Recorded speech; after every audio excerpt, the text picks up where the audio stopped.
রান্নার জন্য চলে আসলাম।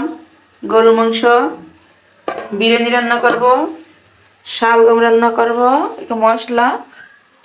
আর এখন এই শালগম রান্না করতেছি চিংড়ি মাছ দিয়ে। এই যে চিংড়ি মাছ। আসসালামু আলাইকুম এভরিওয়ান, সবাই কেমন আছেন? চলে আসলাম রান্না করার জন্য। আজকের রান্না করব বিরিয়ানি গরু মাংস দিয়ে, আর আমুদি মাছ ভাজি করব, আর আছে চিংড়ি মাছ দিয়ে শালগম রান্না করব।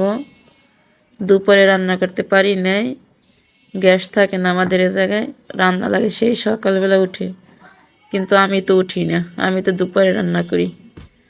তাই আজকের তরকারি ছিল, ভাত রান্না করছি, গ্যাস ছিল ওই দিয়েই। মাছটা আমি বসাইয়ে দিয়া আর এদিকে দিয়েছি পানি, কারণ বিরিয়ানিতে গরম মাংসটা গরম পানি দিতে হবে। এখন আমি অন্য সব কাজ করতেছি।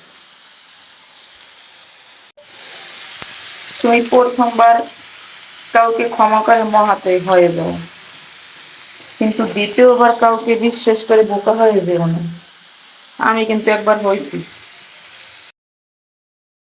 আর এদিকে আমি একটু মশলা ভাজি, কারণ ব্লেন্ডার করা হয় না এখন পর্যন্ত।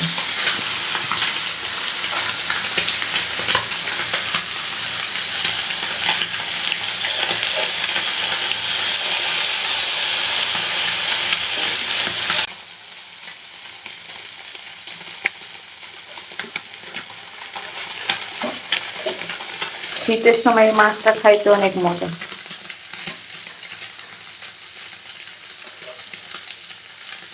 এই যে আমার মাছটা হয়েও গেছে, রান্না করতেও সময় কম লাগে। ধনেপাতা দিব। ধনেপাতা আমি কাইটটা তারপর ডিপে রাখছি। এদিন আনছে অনেকটি, নরমালে রাখলে পচে দেবে, পরে ডিপে রাখছি। এখন বাইরে করে বের করে দিই, কত সুন্দর করে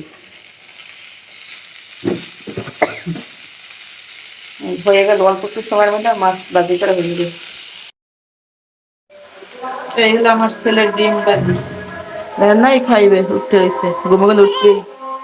এটা আমার তরকারি রান্না করি মাগরিবের সময়, আজ আনতে। এই তো বিরিয়ানি রান্না করতে আসলাম।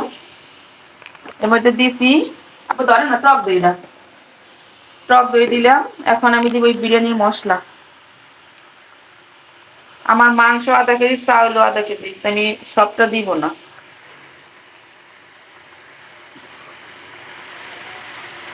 অর্ধেক দিলাম, অর্ধেক আছে। এটা আরেকদিন খাইতে পারবো। এই তো আব্বা বিরিয়ানি খাবা, এটা বিরিয়ানি খাইবে ওই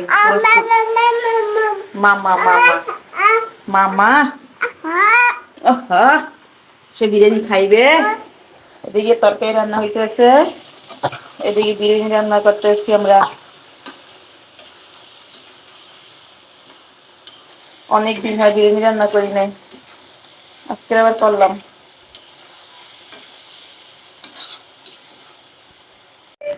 তরকারি রান্নাটা আমার শেষ। এখন এদিকে বিরিয়ানির মাংসটাও রেডি। এখন আমি চাউলটা ভেজে তারপর মাংসটা দিয়ে দিব। এই হলো আমার আজকের বিরিয়ানি রান্না।